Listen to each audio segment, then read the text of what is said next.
Beep, beep, beep mga kapuso! Simula po bukas, epektibo na ang rollback sa presyo ng mga produktong petrolyo. Ayon sa Department of Energy, isa sa mga dahilan ng oil price rollback ay ang paghina ng demand sa China at Amerika. 50 centavos ang bawas sa kada litro ng gasolina, ng sea oil, clean fuel at petrogas.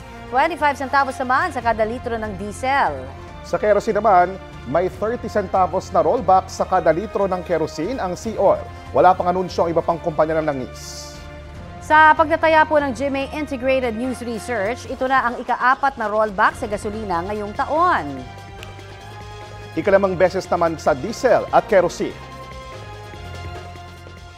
Kapuso, para sa mga maiinit na balita, mag-subscribe sa GMA Integrated News sa YouTube. Sa mga kapuso naman abroad, subaybayan nyo kami sa GMA Pinoy TV at sa www.gmanews.tv.